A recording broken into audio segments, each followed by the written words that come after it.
Hello everyone and I welcome you all on this learning platform.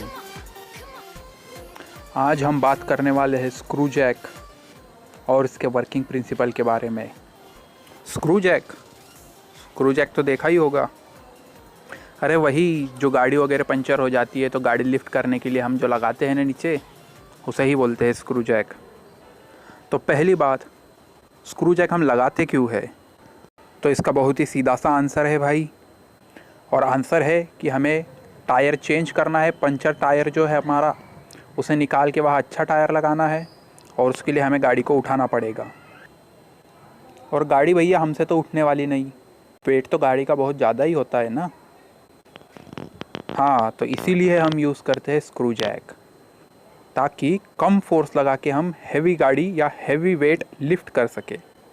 अगर आपको अभी भी नहीं पता होगा कि स्क्रू जैक क्या है, तो चलो भाई हम ही बता देते हैं आपको।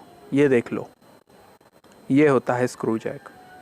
ये इसका 3D मॉडल और ये और एक व्यू उसका। तो ये है हमारा स्क्रू जैक। तो अब इसे यूज़ कैसे करते हैं? वो भी बहुत ही सिंपल है। बस इसे गाड़ी के नीचे लगाओ और ये जो आपको रॉड दिख रहा है यहाँ पे फोर्स लगाओ और इसे घुमा दो। जैसे ही इस रॉड, या इसे टॉमी भी बोलते हैं, आप इसे घुमाओगे, आपका स्क्रू ऊपर आएगा।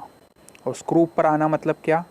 आपकी गाड़ी या व्हीकल जो भी है वो लिफ्ट हो जाएगा और अब आप आसानी से अपना टायर बदला सकोगे या बदल पाओगे। तो ये ऐसे कैसे पॉसिबल हुआ भाई? पहले तो हमारे लिए गाड़ी लिफ्ट करना मुश्किल था, बट ये छोटे से मैकेनिज़्म के यूज़ से ये कैसे पॉसिबल हो पाता है? तो इसके पीछे आप बोलो फिज़िक्स का या इंजीनियरिंग का एक बहुत ही जाना माना कंसेप्ट लगा है, जिसे हम कहते हैं मैकेनिकल एडवांटेज। और यही वह कंसेप्ट है या प्रिंसिपल है जिसकी मदद से हम इतनी हैवी वेटेड व्हीकल या लोड उठा लेते हैं। और यही मैकेनिकल एडवांटेज स्क्रू जैक के पीछे का वर्किंग प्रिंसिपल या फिर इंजीनियरिंग कंसेप्ट है जिस पे ये वर्क करता है। चलो तो इसे समझते हैं और आसान भाषा में। सपोज़ हमारे पास दो मास है, M1 और M2।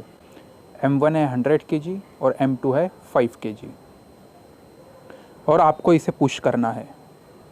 और ये तो बहुत ही कॉमन सेंस वाली बात है दैट 100 kg वाले मास को पुश करना ज़्यादा डिफ़िकल्ट होगा एज़ कम्पेयर टू 5 kg। और 100 kg वाले को हम बहुत ही कम डिस्टेंस तक पुश कर पाएंगे, जिसे हम मान लेते हैं x1 डिस्टेंस।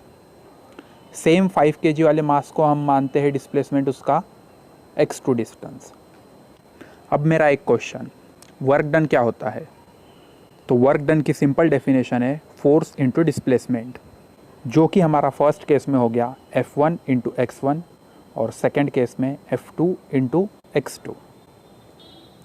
तो हमने एक एक्सपेरिमेंट किया जिसमें हमने एक इंसान को ये दोनों मास बारी बारी पुश करने लगाया।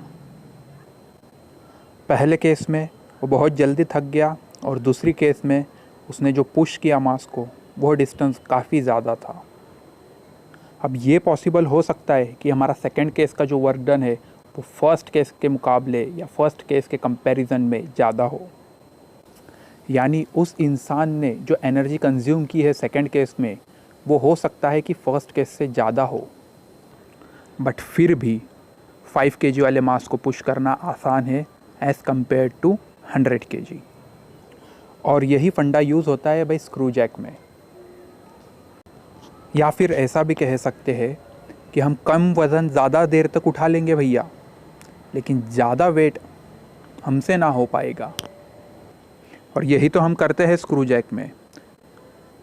कम फोर्स की मदद से हम उस टॉमी या रॉड को 4-5 बार घुमा लेंगे, एज़ कम्पेयर टू वो केस जहां हमें पूरा का पूरा व्हीकल का वेट लिफ्ट करना है। तो इसे कहते हैं मैकेनिकल एडवांटेज। चलो समझते हैं और एक एग्जांपल की मदद से।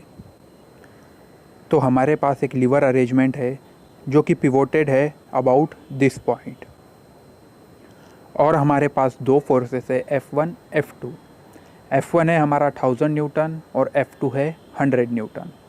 मतलब F1 जो है हमारा वो F2 से 10 गुना ज़्यादा है। अगर हमें इस रॉड को हॉरिजॉन्टल पोजीशन या इक्विलिब्रियम पोजीशन में रखना हो तो हमें मूवमेंट बैलेंस करना पड़ेगा अबाउट दिस पॉइंट, और उसके लिए हमारा जो वाई डिस्टेंस है वो x के मुकाबले 10 गुना ज़्यादा होना चाहिए। इसका मतलब क्या, मैंने इधर ये वाले साइड पे, राइट हैंड साइड पे 100 न्यूटन का फोर्स लगाया और 100 न्यूटन के फोर्स से 1000 न्यूटन के फोर्स को मैंने बैलेंस कर दिया।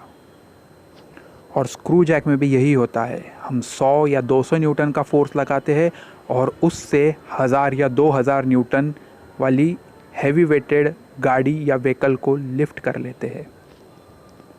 होप आपको ये वीडियो समझ आई होगी, और आज के लिए बस इतना ही।